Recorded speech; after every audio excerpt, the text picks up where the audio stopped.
माननीय प्रधानमंत्री जी, सादर नमस्कार। मेरा नाम है आर अक्षरा सिरी। मैं जवाहर नवोदय विद्यालय रंगारेड्डी हैदराबाद की 9वीं कक्षा की छात्रा हूँ। मान्यवर, मेरा प्रश्न है, हमें अधिक भाषाएं सीखने के लिए क्या करना चाहिए? मैं इसमें आपकी मार्गदर्शन चाहती हूँ। धन्यवाद श्रीमान। Thank you Akshara.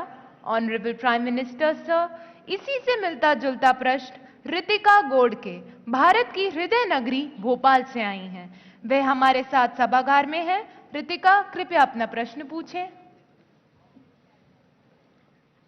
आदरणीय प्रधानमंत्री जी, नमस्कार। मेरा नाम रितिका घोड़के है। मैं भोपाल मध्य प्रदेश कक्षा 12वीं की छात्र शासकीय सुभाष उत्कृष्ट माध्यमिक विद्यालय स्कूल फॉर एक्सीलेंस की छात्रा हूँ। सर, मेरा क्वेश्चन आपसे यह है कि हम अधिक से अधिक भाषाएं कैसे सीख सकते हैं और ये क्यों जरूरी है? धन्यवाद। धन्यवाद रितिका। माननीय प्रधानमंत्री जी, कृपया अक्षरा और रितिका को बहुभाषी कौशल प्राप्त करने के लिए मार्गदर्शन करें, जो कि समय की आवश्यकता है। माननीय प्रधानमंत्री जी। बहुत ही अच्छा सवाल पूछा आपने। वैसे मैं शुरू में कह रहा था कि बाकी चीजें छोड़ करके थोड़ा फोकस होते जाइए, लेकिन एक ऐसा सवाल है कि जिसमें मैं कहता हूं कि आप जरा एक्सट्रोवर्ट हो जाइए। थोड़ा बहुत एक्सट्रोवर्ट होना बहुत जरूरी होता है। और ये मैं इसलिए कह रहा हूं,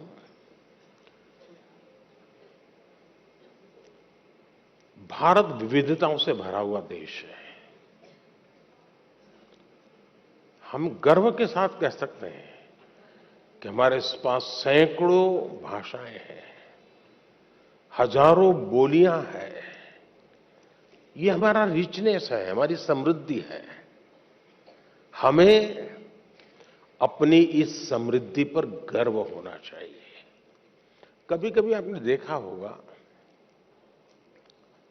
कोई विदेशी व्यक्ति हमें मिल जाए और उसको पता चलेगा आप इंडिया के हैं, तो आपने देखा होगा कि थोड़ा सा भी वो भारत से परिचित होगा तो आपको नमस्ते करेगा, नमस्ते बोलेगा।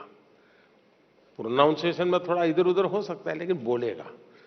जैसा ही वो बोलेगा, आपके कान सचेत हो जाते हैं। उसको पहले राउंड में अपनापन महसूस होने लगता है। अच्छा, एक विदेशी व्यक्ति नमस्ते बोलता है, मतलब कि कम्युनिकेशन की कितनी बड़ी ताकत है, इसका ये उदाहरण है।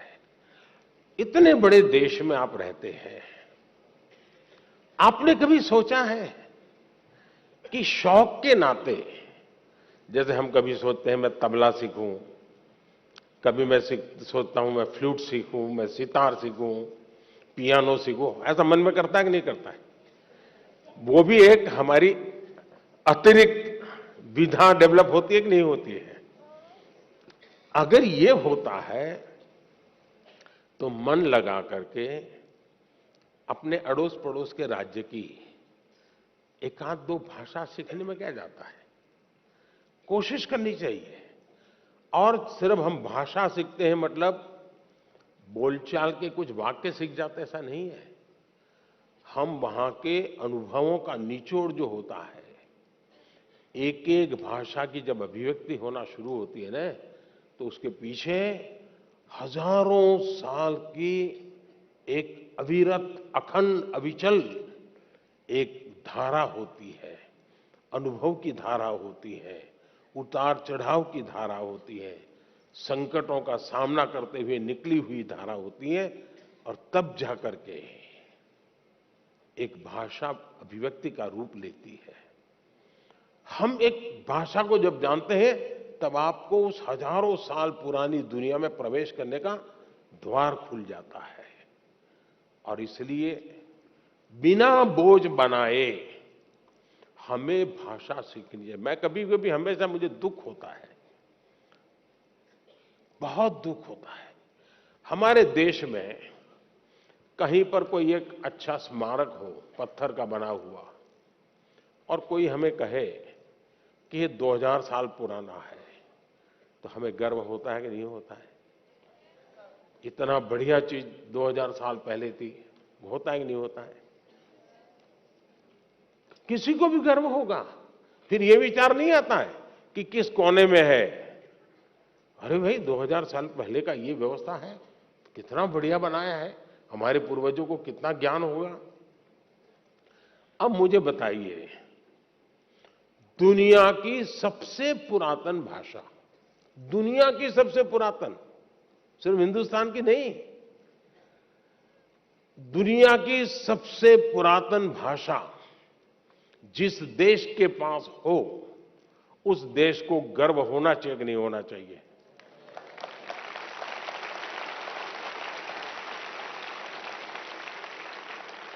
सीना तान करके दुनिया को कहना चाहिए कि नहीं कहना चाहिए कि विश्व की सबसे पुरातन भाषा हमारे पास है? कहना चाहिए कि नहीं कहना चाहिए? आपको मालूम है, हमारी तमिल भाषा ये दुनिया की सबसे पुरानी भाषा है, पूरी दुनिया की।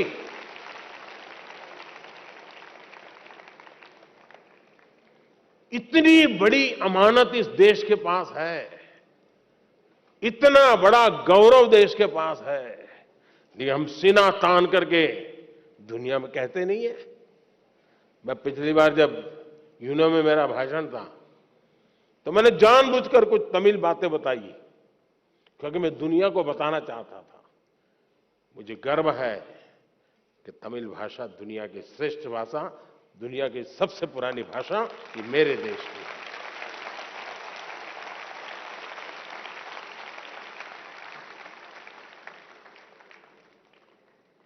हमें गर्व करना चाहिए। अब देखिए, बड़े आराम से उत्तर भारत का व्यक्ति डोसा खाता है कि नहीं खाता है? खाता है कि नहीं खाता है? हैं? संभार भी बड़े मजे से खाता है कि नहीं खाता है? तब तो उसको उत्तर दक्षिण कुछ नजर नहीं आता है। दक्षिण में जाइए आप तो वहां परोठा सब्जी भी मिल जाती है, पूरी सब्जी भी मिल जाती है, और बड़े चाव से लोग खाते हैं। गर्व करते हैं कि नहीं करते हैं? कोई तनाव नहीं होता है, कोई रुकावट नहीं होती है। जितनी सहजता से बाकी जिंदगी आती है, उतनी ही सहजता से, और मैं तो चाहूंगा हर किसी ने कोशिश करनी चाहिए कि अपनी मातृभाषा के उपरांत भारत की कोई न कोई भाषा, कुछ तो सेंटेंसेस आने चाहिए। आप देखिए कि आपको आनंद आएगा जब ऐसे व्यक्ति को मिलोगे और दो वाक्य भी अगर आप उसकी भाषा में बोलोगे, एकदम अपनापन हो जाएगा। और इसलिए भाषा को बोझ के रूप में नहीं।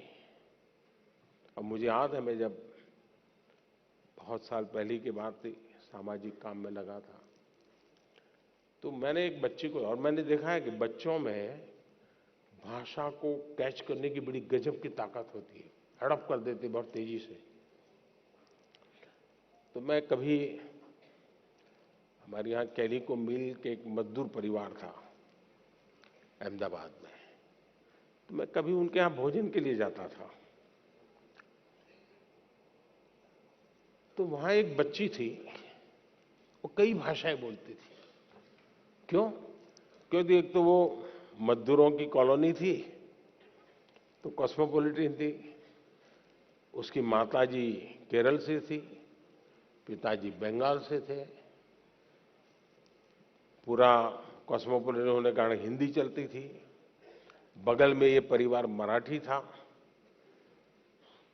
और स्कूल जो होती थी वो गुजराती होती थी। मैं हैरान था, वो 7-8 साल की बच्ची बंगाली, मराठी, मलयालम, हिंदी इतनी तेज गति से बढ़िया बोलती थी। और घर में अगर 5 लोग बैठे हैं, इससे बात करनी है तो बंगाली में करेगी, इससे करेगी तो मलयालम में करेगी, इससे करेगी तो गुजराती में करेगी। 8-10 साल की बच्ची थी, यानी उसकी प्रतिभा खिल रही थी। और इसलिए मेरा तो आपसे आग्रह रहेगा कि हमें अपनी विरासत पे, और मैंने तो इस बार लाल किले से भी कहा था पंच प्राण की बात, अपनी विरासत पे हमें गर्व होना चाहिए। और हमें गर्व होना चाहिए कि हमारे पूर्वजों ने ऐसी भाषा हमें दी है। ये हर हिंदुस्तानी को गर्व होना चाहिए, हर भाषा पे गर्व होना चाहिए। बहुत बहुत धन्यवाद।